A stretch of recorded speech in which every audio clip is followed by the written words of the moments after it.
পেনশনভোগীদের বয়স ৭০ পেরোলেই সরকার নিজে থেকে বন্ধ করে দিতে পারে পেনশন।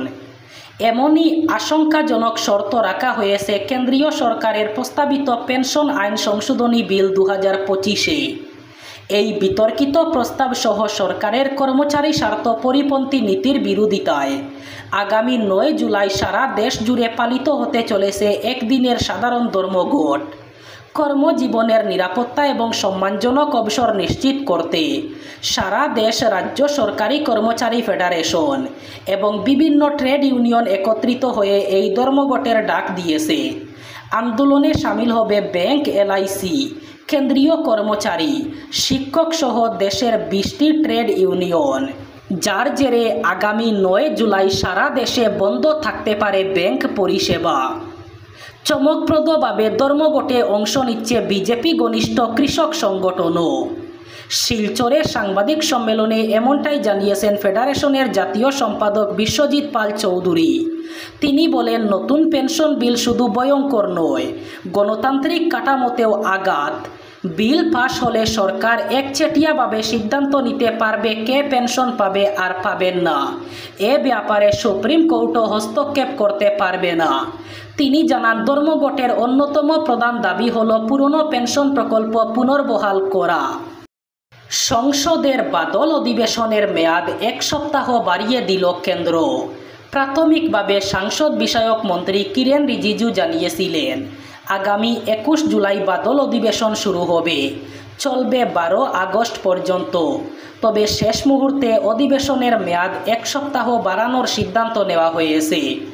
রাজ্যসভার সচিবালয়ের তরফে বিবৃতি দিয়ে জানানো হয়েছে, আগামী ২১ জুলাই বাদল অধিবেশন শুরু হবে, চলবে ২১ আগস্ট পর্যন্ত। তবে এর মাঝে স্বাধীনতা দিবস উদযাপনের জন্য ১৫ আগস্ট অধিবেশন বন্ধ থাকবে। তাছাড়া স্বাধীনতা দিবস উদযাপনের প্রস্তুতির জন্য ১৩ এবং ১৪ তারিখ অধিবেশন বসবে না।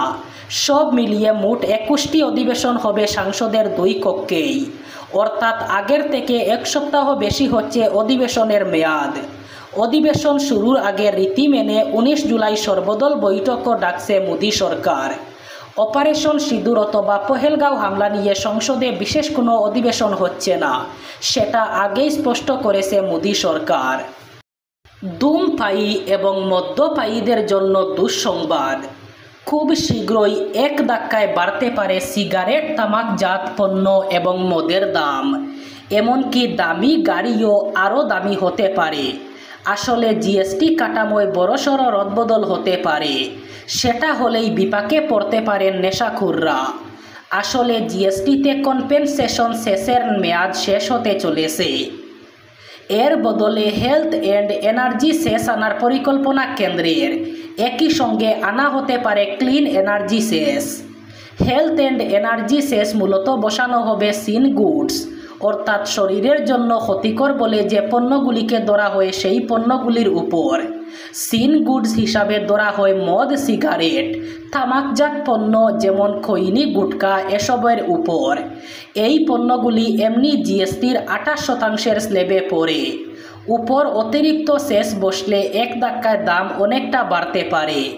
এমনকি সিগারেটের দাম দ্বিগুণ পর্যন্ত হতে পারে।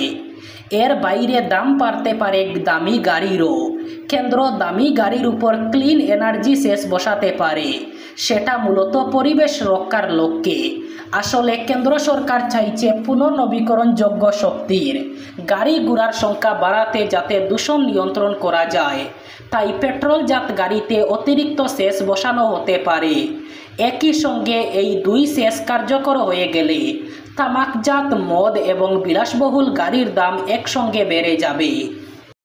কৃষকদের জন্য বড় সুখবর, শীঘ্রই মিলতে চলেছে প্রধানমন্ত্রী কিষাণ সম্মান নিধি অথবা পিএম কিষাণ যোজনার টাকা।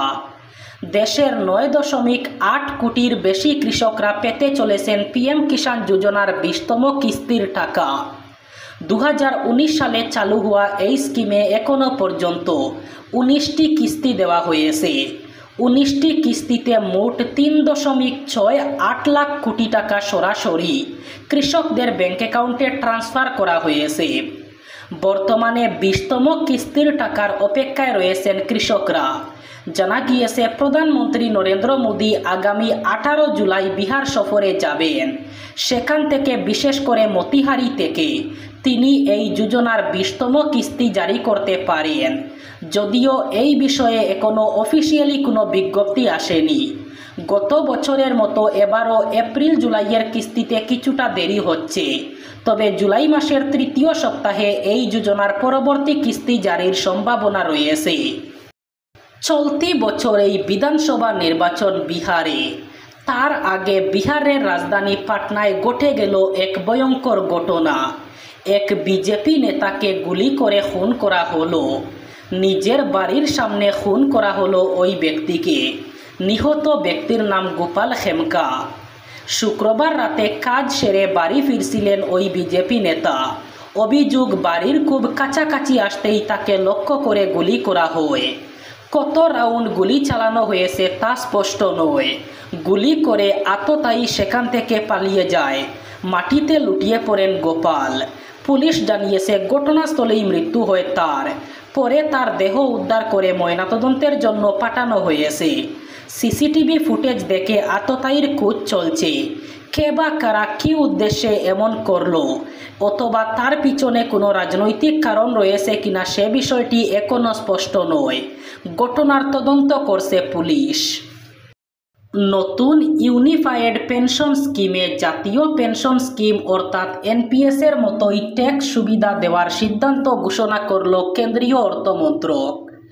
এক বিবৃতিতে অর্থমন্ত্রক জানিয়েছে, ইউপিএসকে এনপিএসের একটি অপশন হিসাবে নোটিফাই করা হয়েছে। ফলে এনপিএসের অধীনে যে সমস্ত ট্যাক্স সুবিধা দেওয়া আগে পাওয়া যেত তা এবার থেকে ইউপিএসের ক্ষেত্রেও প্রযোজ্য হবে। অর্থমন্ত্রক জানিয়েছে, ইউপিএসকে আরও জনপ্রিয় করার লক্ষ্যে এবং কর্মচারীদের কর ছাড়ের সুবিধা দিতে এই পদক্ষেপ নেওয়া হয়েছে। এতে এনপিএস এবং ইউপিএসের মধ্যে সমতা বজায় থাকবে এবং সরকারি কর্মীরা ইউপিআই বেছে নিলে তারা সমান কর সাশ্রয় এবং সঞ্চয়ের সুবিধা উপভোগ করতে পারবেন। সম্প্রতি কেন্দ্রীয় প্রতিমন্ত্রী জিতেন্দ্র সিং জানিয়েছেন, ইউপিএসের আওতাভুক্ত কর্মচারীরাও এবার থেকে অবসর এবং মৃত্যুকালীন গ্র্যাচুইটি সুবিধা পাবেন, যা আগে শুধুমাত্র ওল্ড পেনশন স্কিমের আওতায় ছিল। বর্ষায় বিপর্যস্ত হিমাচল প্রদেশ। অবিরাম ভারী বৃষ্টিপাতের জেরে ধস নেমেছে বহু জেলায়। রাজ্যের পরিস্থিতি ভয়ঙ্কর হয়ে উঠেছে। মেঘভাঙ্গা বৃষ্টির জেরে বন্যা পরিস্থিতির সৃষ্টি হয়েছে। এর জেরে হিমাচল প্রদেশে মৃতের সংখ্যা বেড়ে দাঁড়িয়েছে 69। নিখোঁজ বহু, আহত 100 জনেরও বেশি। ক্ষয়ক্ষতির পরিমাণ 400 কোটিরও বেশি। হিমাচলের সব জেলায় আগামী সোমবার পর্যন্ত অতি ভারী বৃষ্টিপাত হওয়ার সম্ভাবনা রয়েছে।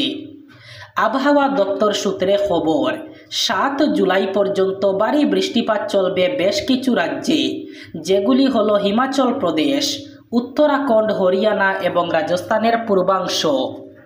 এই দুর্যোগের জেরে 20 জুন থেকে 3 জুলাই পর্যন্ত মৃত্যু হয়েছে মোট 69 জনের। শুধুমাত্র মান্ডি জেলাতেই মৃত্যু হয়েছে 17 জনের। কাংড়া জেলায় মৃতের সংখ্যা গিয়ে দাঁড়িয়েছে 13। চম্পায় মৃত 6 এবং সিমলায় 5 জনের মৃত্যু হয়েছে।